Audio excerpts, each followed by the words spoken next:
Assalamualaikum warahmatullahi wabarakatuh. Selamat pagi, salam sejahtera untuk kita semua. Om Swastiastu, Namo Buddhaya, salam kebajikan, Tabipun. Yang saya hormati Bu Sri Astuti selaku dosen mata kuliah Etika Bisnis dan Profesi. Yang saya banggakan seluruh teman-teman dari mahasiswa akuntansi kelas 3A. Saya Ridho Fadliansa, NPM 2075-2028, ingin membawakan materi mengenai tentang etika lingkungan. Yang pertama yaitu definisi etika lingkungan. Apa sih definisi etika lingkungan? Jadi etika lingkungan berasal dari dua kata, yaitu etika dan lingkungan. Etika berasal dari bahasa Yunani yaitu ethos, yang berarti adat istiadat atau kebiasaan. Ada 3 teori mengenai pengertian etika, yaitu etika deontologi, etika teologi, dan etika keutamaan. Etika deontologi adalah suatu tindakan dinilai baik atau buruk berdasarkan apakah tindakan itu sesuai atau tidak dengan kewajiban. Etika teologi adalah baik buruknya suatu tindakan berdasarkan tujuan atau akibat suatu tindakan. Sedangkan etika keutamaan adalah mengutamakan pengembangan karakter moral pada diri setiap orang. Selanjutnya yaitu jenis-jenis etika lingkungan. Yang pertama, etika ekologi dangkal. Etika ekologi dangkal adalah pendekatan terhadap lingkungan yang menekankan bahwa lingkungan sebagai sarana untuk kepentingan manusia yang bersifat antropoentris. Etika ekologi dangkal ini biasanya diterapkan pada filsafat rasionalisme dan humanisme serta ilmu pengetahuan mekanistik yang kemudian diikuti dan dianut oleh banyak ahli lingkungan. Kebanyakan para ahli lingkungan ini memiliki pandangan bahwa alam bertujuan untuk memenuhi kebutuhan hidup manusia.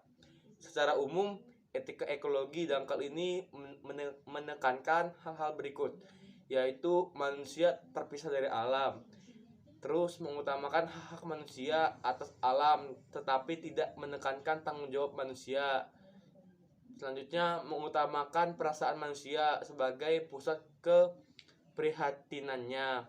Selanjutnya yaitu kebijakan dan manajemen sumber daya alam untuk kepentingan manusia. Selanjutnya yaitu norma utama adalah untung rugi. Selanjutnya yaitu mengutamakan rencana jangka pendek.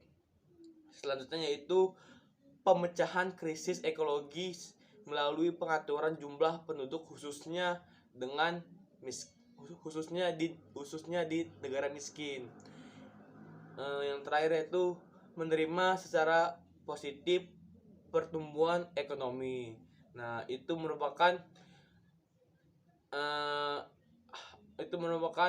garis besar yang menekankan di jenis etika ekologi dangkal. Selanjutnya itu ada jenis etika lingkungan yaitu etika ekologi dalam.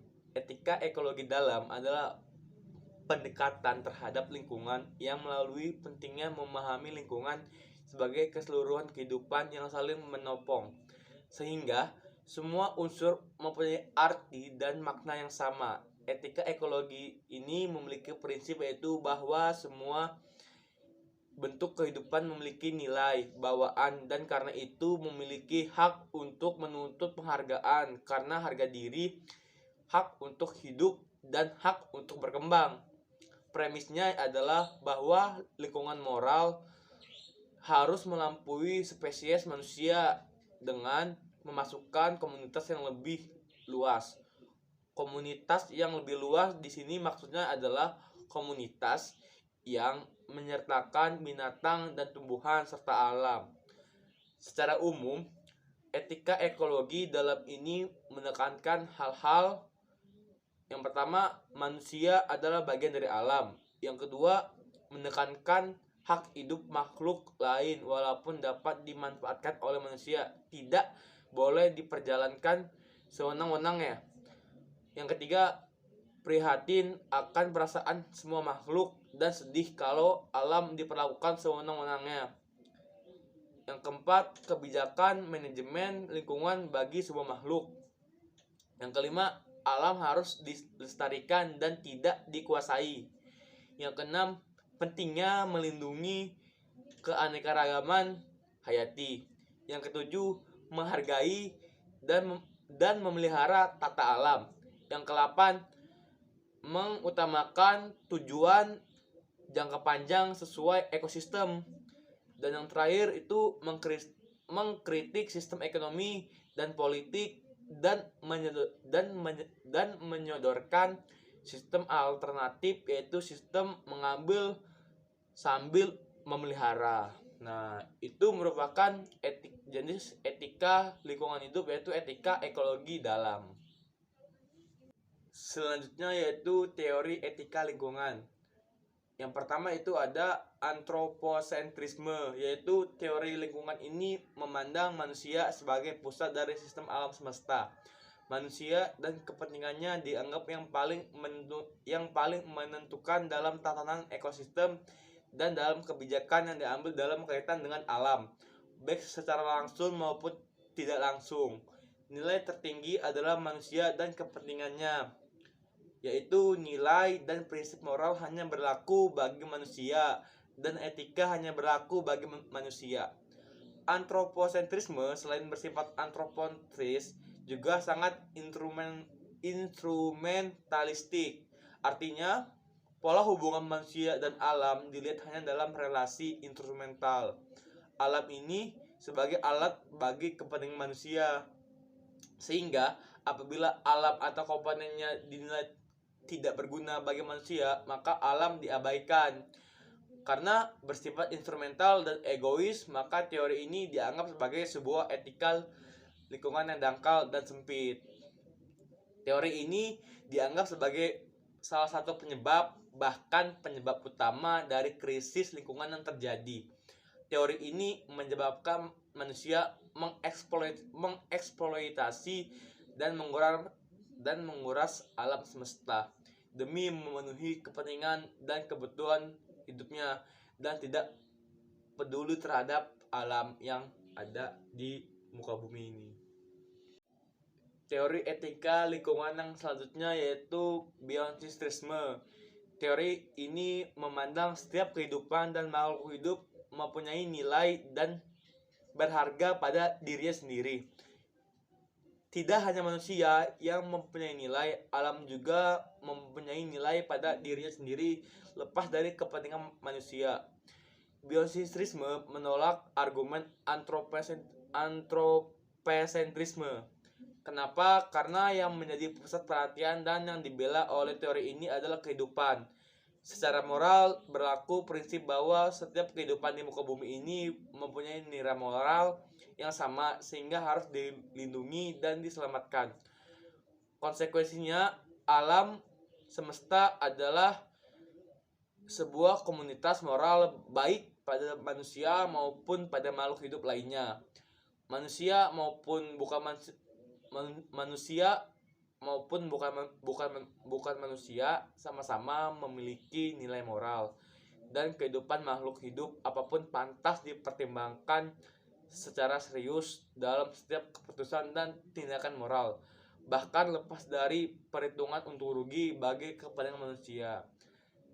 Itu merupakan teori biosentrisme. Teori etika lingkungan yang selanjutnya yaitu teori ekosentrisme. Teori ini secara ekologis memandang makhluk hidup atau biotik dan makhluk tak hidup atau abiotik lainnya saling terikat satu sama lain. Etika diperluas untuk mencakup komunitas ekologi seluruhnya, baik yang hidup maupun yang tidak. Kewajiban dan tanggung jawab moral tidak hanya dibatasi pada makhluk hidup. Depth ekologi menuntut suatu etika baru yang tidak berpusat pada manusia, tetapi terpusat pada makhluk hidup seluruhnya dalam kaitannya dengan upaya mengatasi persoalan lingkungan hidup. Itu merupakan teori ekosentrisme. Teori etika lingkungan yang selanjutnya yaitu teori geosentrisme. Teori lingkungan geosentrisme adalah etika yang mendekankan perjuangan hak-hak binatang. Karena etika ini juga disebut etika pembebasan binatang. Tokoh bidang etika ini adalah Charles Bridges. Menurut etika ini, binatang mempunyai hak untuk menikmati kesenangan karena mereka dapat merasa senang dan harus dicegah dari penderitaan. Sehingga bagi para penganut etika ini, rasa senang dan penderitaan binatang dijadikan salah satu standar moral. Menurut The Society for the Prevention of Cruelty to Animals, perasaan senang dan menderita mewajibkan manusia secara moral memperlakukan binatang dengan penuh belas kasih. Itu merupakan teori geosentrisme. Teori etika lingkungan yang terakhir yaitu teori hak asasi alam.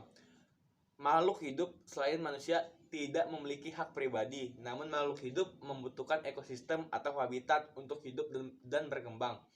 Makhluk hidup seperti binatang dan tumbuhan juga mempunyai hak, meskipun mereka tidak dapat bertindak yang berlandaskan kewajiban.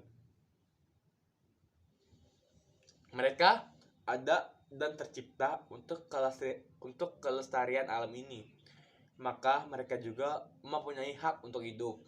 Hak itu harus dihormati berdasarkan prinsip nilai intrinsik yang menyatakan bahwa setiap entitas sebagai anggota komunitas bumi bernilai.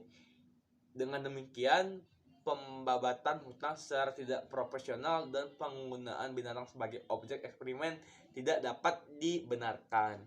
Itu merupakan teori hak asasi alam.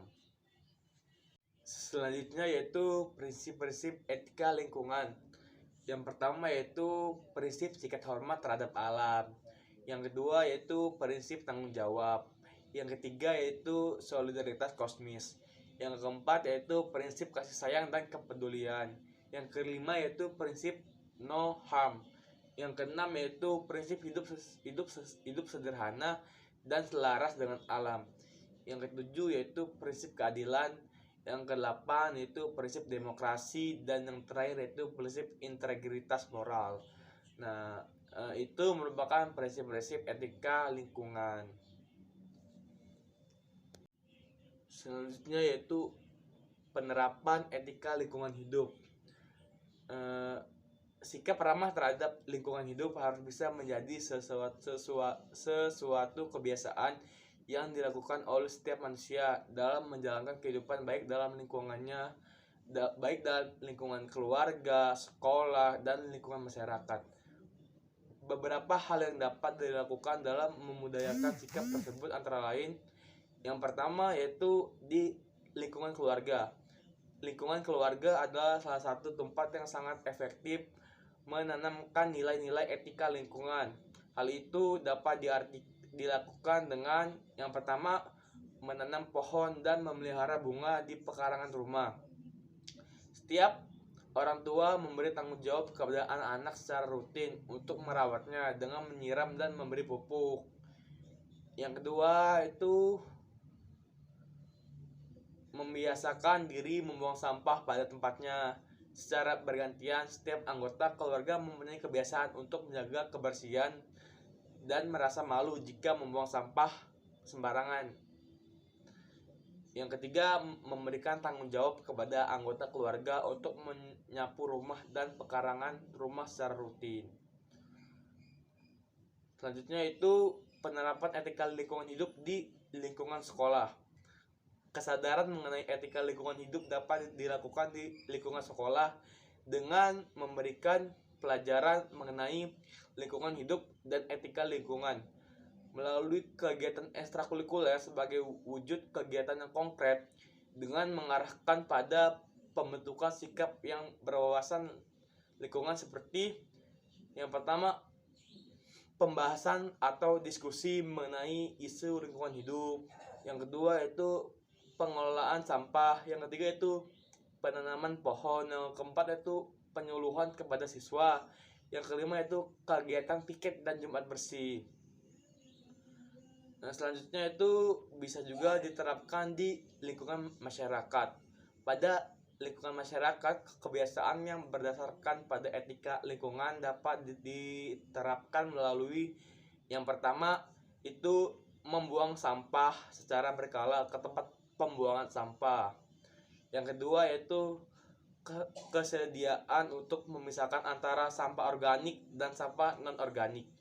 Yang ketiga yaitu melakukan kegiatan gotong royong atau kerja bakti secara berkala di lingkungan tempat tinggal. Yang keempat yaitu menggunakan kembali dan mendaur ulang bahan-bahan yang masih diperbaharui. Selanjutnya itu saya mempunyai contoh kasus yang berkaitan oleh materi yang saya sampaikan, yaitu etika lingkungan hidup. Jadi kasus saya itu, jadi PT Tekstil Sejahtera Alam adalah sebuah perusahaan tekstil yang telah berdiri selama 12 tahun, berkedudukan di Tangerang, Indonesia. Aktivitas perusahaan ini selama 10 tahun yang lalu tidak begitu menunjukkan peningkatan profit yang luar biasa. Artinya produksi perusahaan selama itu dianggap mampu memberi pendapatan profit, namun belum menunjukkan tingkat perolehan pendapatan yang bisa dipakai untuk membiayai ekspansi perusahaan. Contohnya, ketika perusahaan membutuhkan mesin baru dan mobil operasional, maka pihak manajemen harus meminjam ke perbankan dan menyelesaikan pembayaran dengan mengkalkulasi penjualan dan penerimaan profit yang akan diterima dalam 2 tahun terakhir. Pihak pemilik perusahaan sudah menempatkan manajer baru yang dianggap lebih gesit dan penuh terobosan. Salah satu hasil terobosan bisnis perusahaan memiliki kontrak dengan 20 sekolah dasar untuk memasok baju olahraga dengan jangka waktu kontrak dalam 5 tahun. Kondisi ini jelas sangat menguntungkan bagi pihak perusahaan. Bahkan bagi pemilik, keuntungannya diraih akan menjadi dana yang bisa dipakai untuk memperluas pabrik dan berbagai penyediaan sarana fasilitas lainnya yang selama ini belum tersedia. Bagi para karyawan juga bisa mendapatkan bonus karena perusahaan akan memperoleh untung besar. Namun, seiring berjalannya waktu, ada persoalan lain yang harus dihadapi oleh pihak manajemen perusahaan, yaitu tingkat pencemaran air sungai yang selama ini dipakai untuk membuang limbah pabrik. Dan beberapa warga yang tinggal di dekat kawasan lokasi PT Tekstil Sejahtera Alam sering mengeluhkan kondisi tersebut. Termasuk selama ini mereka yang bergantung kepada air sungai untuk dipakai sebagai kebutuhan sehari-hari kini tidak dapat dipakai lagi. Juga sehingga otomatis kerugian warga akibat aktivitas pabrik dirasa sekali, apalagi jika PT Tekstil Sejahtera Alam sampai sejauh ini belum memiliki alat yang paling efektif untuk memfilter atau menetralisir pembuangan limbah pabrik secara modern. Adapun bentuk pelanggaran etika yang dilakukan oleh PT Tekstil Sejahtera Alam yaitu nampak jelas, yaitu perusahaan dalam melaksanakan operasi pabrik tidak mengindahkan nilai-nilai etika bisnis, yaitu menyebabkan terjadinya polusi air sungai dan lebih jauhnya telah menimbulkan kerugian bagi pihak lain. Jadi menurut saya solusi dari contoh kasus ini yaitu yang pertama, bagi pihak manajemen PT Tekstil Sejahtera Alam harus bisa menyediakan alat penetralisir limbah pabrik yang berteknologi modern dan bersifat ramah lingkungan. Yang kedua, juga pihak manajemen PT Tekstil Sejahtera Alam harus melakukan pendataan terhadap berbagai bentuk kerusakan yang telah ditimbulkan selama ini, dan itu berakibat kerugian finansial ke masyarakat sekitar. Selanjutnya, hasil pendataan tersebut dijadikan rujukan untuk mengganti kerugian secara finansial. Dengan kata lain, pihak manajemen PT Tekstil Sejahtera Alam harus bisa mengalokasikan sejumlah dana demi membangun cinta positif di mata masyarakat. Itu merupakan solusi yang dapat digunakan pada contoh kasus tersebut. Mungkin cukup sekian yang dapat saya sampaikan. Apabila ada kata-kata yang kurang berkenan, saya mohon maaf. Kepada Allah saya mohon ampun. Wabillahi taufiq wal hidayah. Wassalamualaikum warahmatullahi wabarakatuh.